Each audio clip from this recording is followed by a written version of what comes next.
Olá, estamos aqui novamente no canal do Geração 68, sempre na luta, no YouTube. Hoje nós vamos entrevistar Luiz Bongiovanni, o Bombom. Bombom participou todos aqueles fatos envolvendo o estudante de geologia Alexandre Vanucci.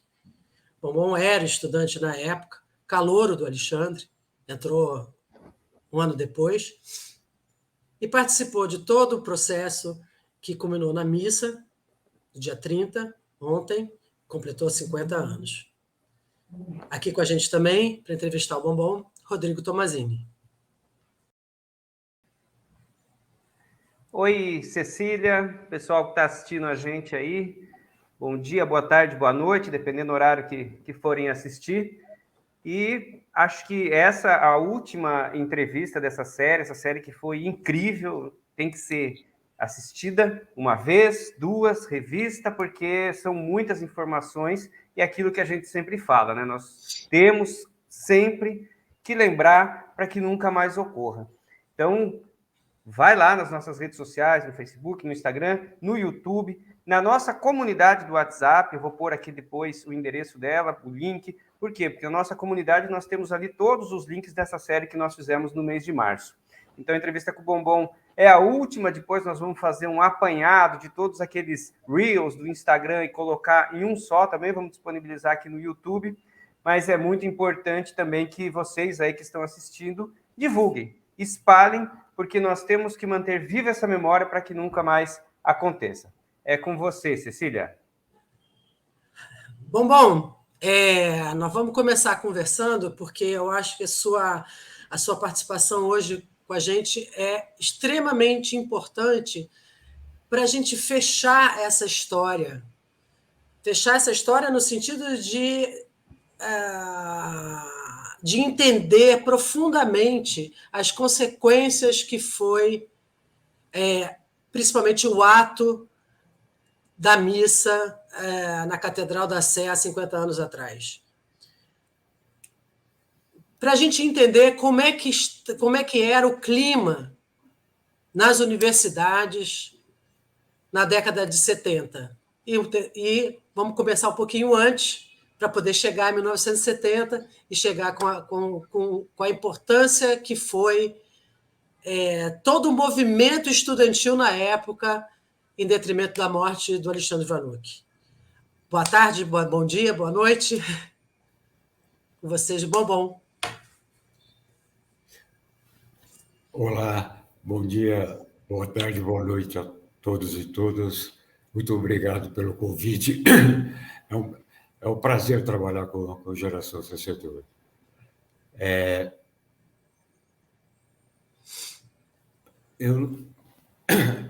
Eu queria falar um pouco sobre... Eu entrei na geologia da USP em 1971. É importante entender como era.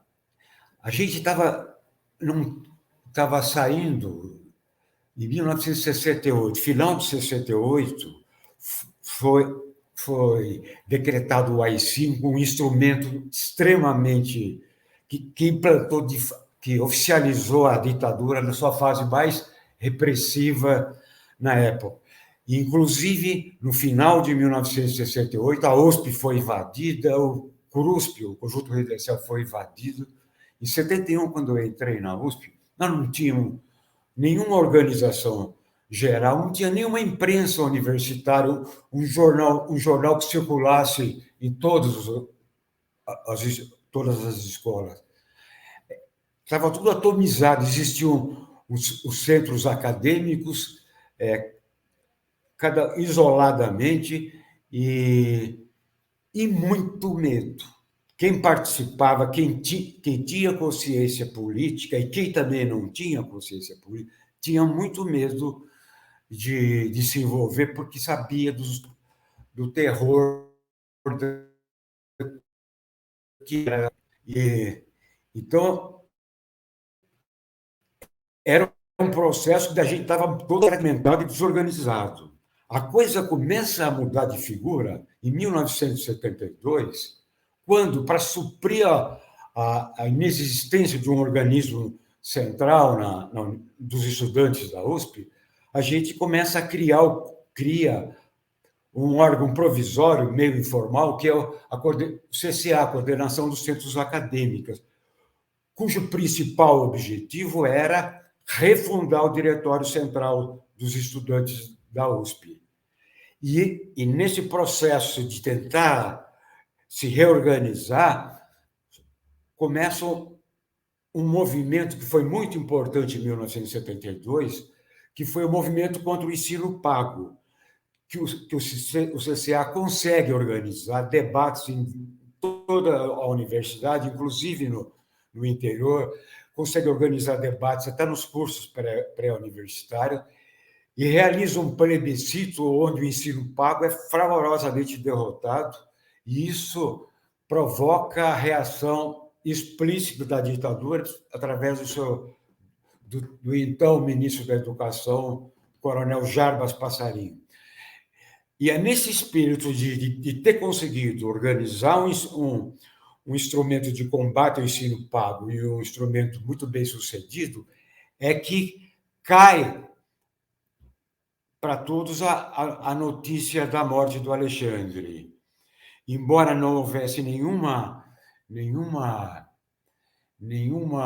organização forte que nos unisse, havia um princípio de conversa, de organização, e é isso que vai ser o germe capaz de impulsionar o processo que leva à missa. A missa foi o primeiro grande ato público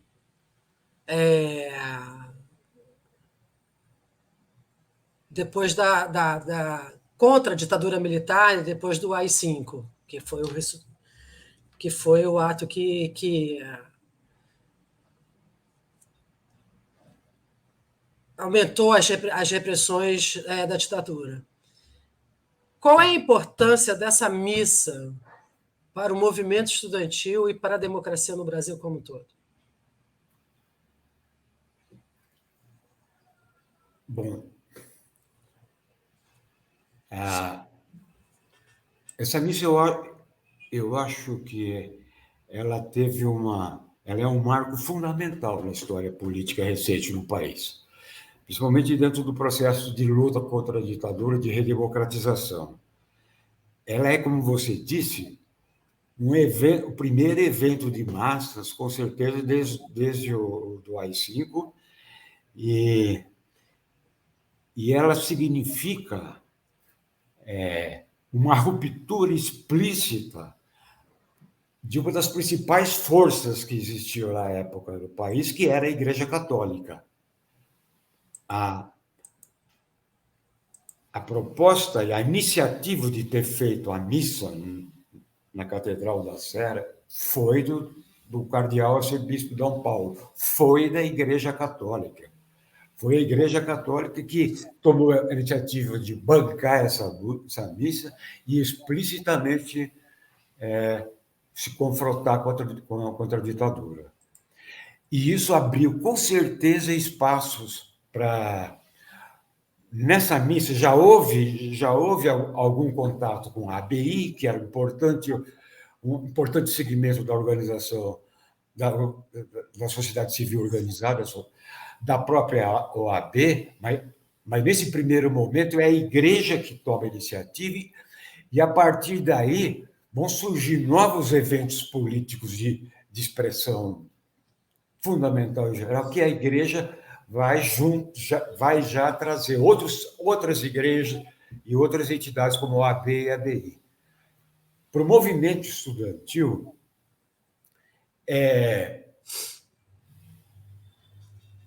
foi ter feito essa missa foi uma vitória muito forte, muito grande. A gente, quando se pensou em fazer uma missa, era fazer uma missa na universidade e trazer o Dom Paulo lá. Quando o Dom Paulo propõe fazer na própria catedral, quer dizer, a missa passava de ser um evento fundamentalmente estudantil, passava a ser da sociedade, porque entrava a igreja, entrava a massa, entrava a população, e isso foi fundamental. E para os estudantes, o Rui falou que houve um certo empoderamento. Talvez seja isso, mas uma forma que, para mim, que ficou muito claro foi a sensação, e isso não era só com as pessoas mais conscientizadas, menos os que tinham menos consciência política, sacaram, olha aí, ó, se a gente se unir, se organizar, dá para conseguir coisas, dá para enfrentar. Isso vai influenciar tanto na facilidade de você aumentar a capacidade de discussão e de crítica do estudantil e principalmente das vanguardas. A partir daí começam a surgir novas tendências, expressão de novas tendências de fora da universidade para a universidade e vice-versa. Surge a resistência, surge a refazendo, surge a liberdade de luta e outras que eu estou esquecendo aqui. A coisa avança a ponto de poucos anos depois, o DCE livre ser recriado, acho que em 1976. Então, teve, ainda que pequeno, eu acho que, consequências muito importantes e estruturais, inclusive. E o Bombom, quero pegar por aí, sabe? Porque é isso mesmo. O Rui, ele fala dessa questão do empoderamento. Ontem fizemos a gravação com a Beatriz, né? Beate Birissá, e ela foi, inclusive, da diretoria do primeiro diretório, né? O Alexandre Vanucci, e ela falou de uma questão de ousadia e criatividade, né? Que foi uma ousadia vocês terem organizado e a criatividade como vocês conseguiam. Eventos culturais, né? Porque tinha que despistar de uma forma ou de outra e politizar também. Missa, né? Quem diria que uma missa teria um impacto tão grande, né? E foi. Só que depois disso também teve mais uma leva de repressão com prisões, torturas, né? Inclusive, acho que você entra nessa também daí, né? E, ao mesmo tempo, é isso que você coloca, né? Os estudantes percebendo que, olha, se nós nos unirmos, se a gente for unido, a gente consegue, né? E nós vimos aí que, realmente, uma grande vitória foi a possibilidade de reorganização do Diretório Central de Estudantes Livres da USP. Como que foi, então, esse processo de pós-missa, repressão, mas, junto a isso, essa reorganização dos estudantes para poder combater a ditadura militar? Olha, o processo que culmina na criação do DCE, eu não vivenciei. Eu saí da universidade em 75 e o processo, o que eu posso dizer é que já estava em plena funcionamento. A esquerda estava extremamente organizada através das suas tendências e cada vez mais a participação foi aumentando. Houve algumas outras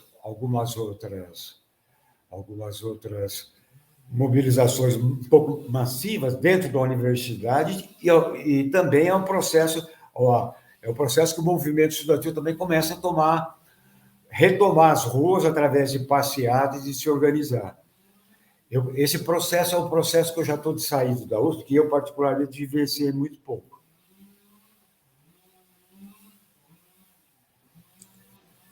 Mas depois da missa você ainda estava. Você foi preso logo depois da missa.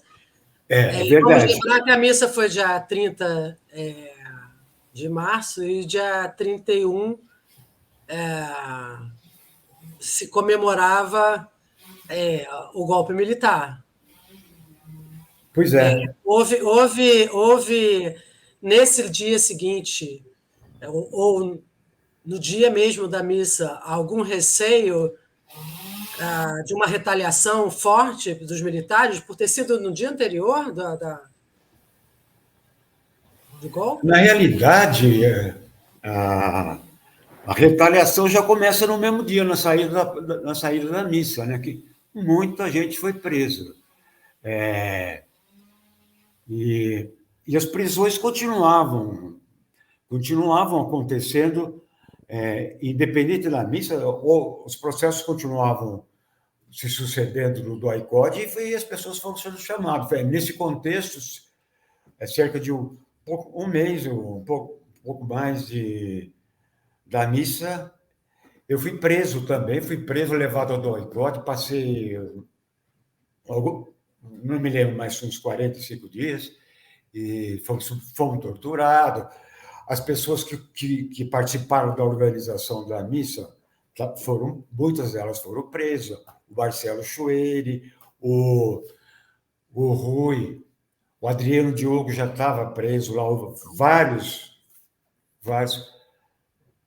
colegas da USP estavam presos lá. A repressão continuou e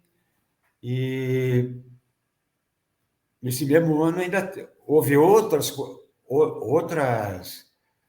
coisas dramáticas, como o assassinato do Onestino Monteiro Guimarães. Já haviam assassinado o Ronaldo Queiroz, um ex-estudante de geologia, depois da missa, em abril. Ele foi assassinado na Angélica. Ele, que foi estudante de geologia, que participou da diretoria do último DCE, que depois foi caçado pelo AI-5. Então, o processo... Mas as pessoas... Eu, particularmente, continuei militando no movimento estudantil. Depois eu saí do movimento estudantil e continuei militando na resistência contra a ditadura em outros lugares. Esses assassinatos, né, sempre depois tentando, né, inventar, né, algum ambiente onde ele ocorreu. Do Ronaldo mesmo foi a queima-roupa, né, e foi visto, né, teve na Avenida testemunha na Avenida Angélica, né, desceram do carro, é esse daí, e começaram a atirar, né. Deixa eu te perguntar uma coisa, Luiz. Perguntar não, pedir para você descrever, se você puder descrever. Porque aquilo que nós falamos no começo, uma das questões que nós consideramos importantes, né, e caras para esse movimento todo e para esse desdobramento que são esses vídeos, essas entrevistas que nós estamos fazendo, é que seja relembrado para que venha a consciência das pessoas que nós temos que lutar para que isso nunca mais ocorra. E nós vimos aí, antes mesmo do governo Bolsonaro, mas durante o governo, negando, né? Se foram torturados é porque fizeram alguma coisa, ou então nunca existiu tortura, isso é uma invenção deles, isso é uma mentira. Você falou que foi torturado, você é uma testemunha viva da história. Pode relatar alguma tortura que você se lembra, o que eles faziam, se era psicológico, se era físico, como que foi isso, para que a gente possa registrar?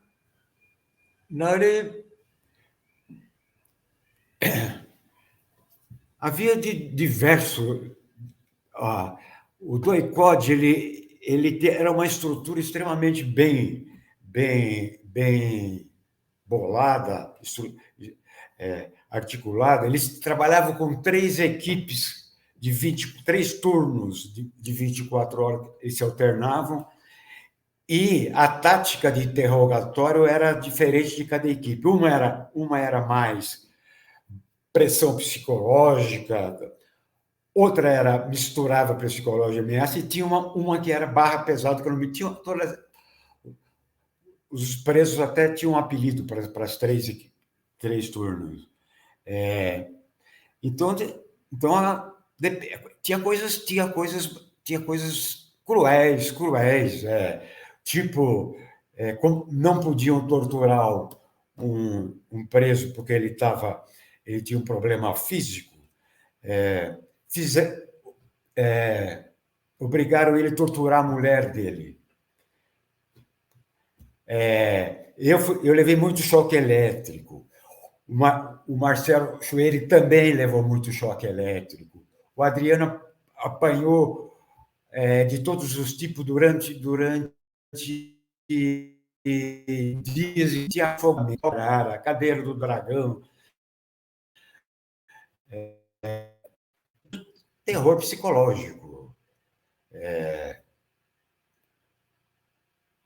Era uma coisa Agora, tão terrível quanto ter vivenciado isso, era viver toda a militância com a perspectiva de um dia ser preso e ser torturado. Isso é um outro aspecto fundamental a lembrar. E as pessoas falam em ditadura, eu só consegui votar para presidente da República quando eu tinha quase 40 anos. Isso é lamentável, né? Isso é um pouco de ditadura que esse pessoal inconsequente fala. Vamos falar sobre isso hoje, dia 31 de março. Pois é, triste 59 anos memória, do golpe triste militar. 59 anos do golpe militar. E 50 anos de tudo que vocês passaram na USP. É bom a gente só... Eu vou fazer só um parênteses, porque a gente está falando da USP, mas a gente não pode esquecer que isso não se restringiu a São Paulo. Claro. Né? As outras universidades no Brasil inteiro, né? Vários movimentos estudantis em várias universidades no Brasil inteiro, vários estudantes no Brasil inteiro, várias pessoas que estavam em organizações sociais civis também no Brasil inteiro sofreram nas mãos dos ditadores, com torturas, desaparecimentos, etc.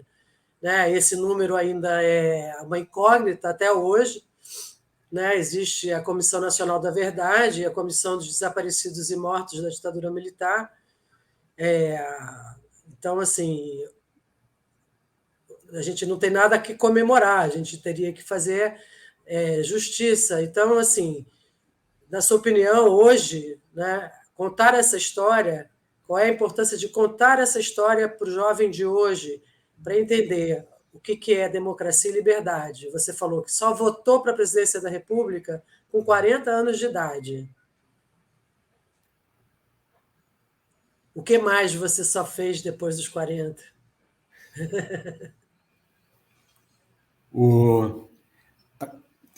Uma coisa que eu me lembrei com essa história da ditadura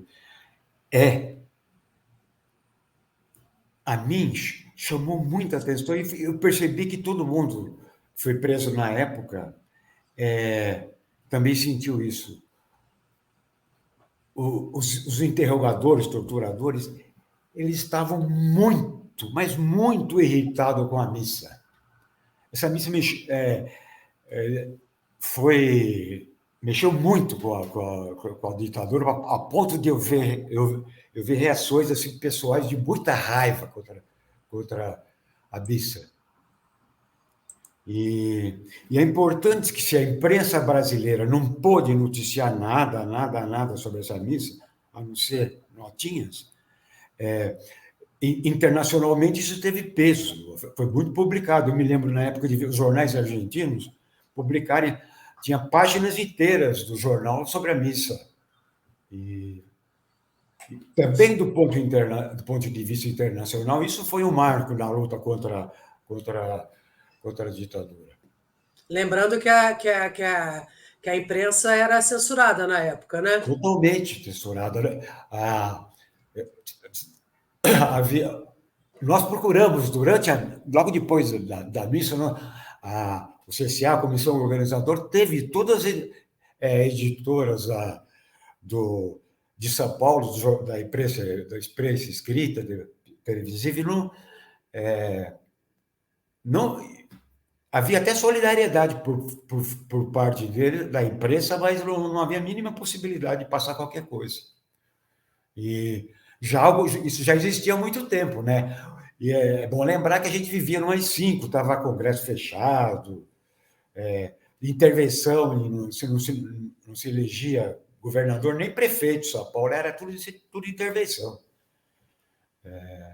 Então, foi juntar todo aquele pessoal, olha, foi um negócio incrível. Bom, e você falou, então, aí dessas dificuldades, né, que tinha, era tudo restrito, né, não tinha... mesmo porque acho que é importante a gente localizar, né? O chamado para a missa foi feito em bilhetes de mimeógrafo, né? Ali vocês Pois é, não era WhatsApp, não tinha redes sociais, nada disso, né?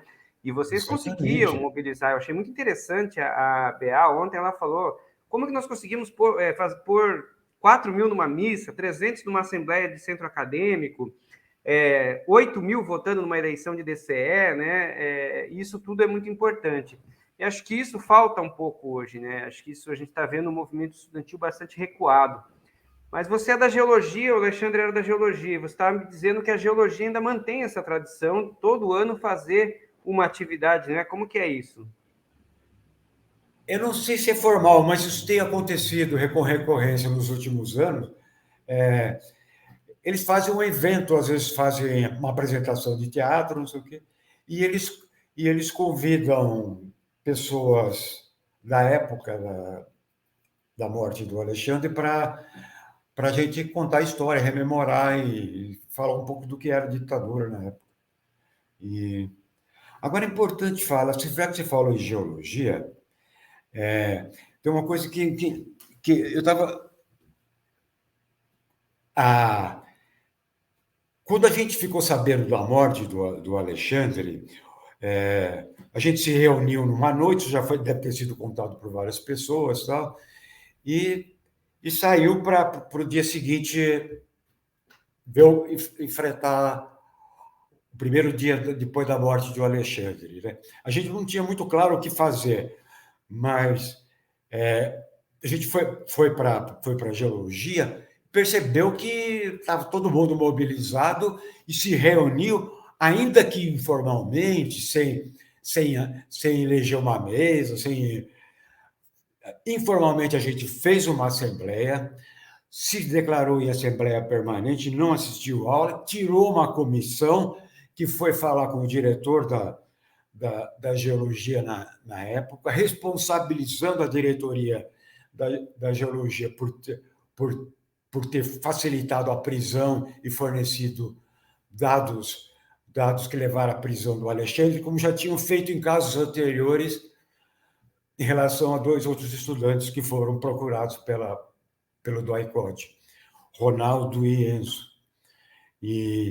Então, foi sim, houve uma assembleia, ainda que informal, e na época alguém me falou, mais de uma pessoa me falou, que teria sido a primeira assembleia depois da invasão do CRUSP em 68.